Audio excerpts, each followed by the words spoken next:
లక్షలు పెట్టి చేయించుకున్నా ఇది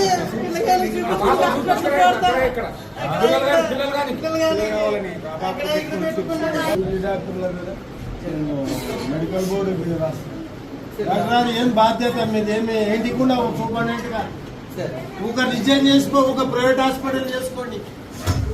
అంత నాశనం చెప్తున్నావు హాస్పిటల్ నువ్వు అంత పనికిరాని పడతావు నువ్వు అసలు. ఏం ఎంతమంది పిల్లల్ని చంపుతారు మీరు? బాధ్యత లేదా మీకు?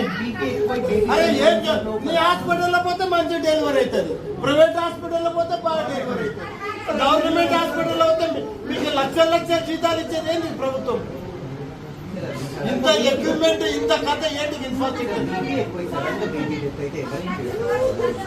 కాంప్లీట్ రాసి అందరు కలెక్టర్కి నేను పెట్టే లెటర్ హాస్పిటల్ ముందు కూర్చోండి. బాధ్యత లేనట్లయిపోయింది అమ్మ. పైసలు తిని కానీ వచ్చింది అంతా.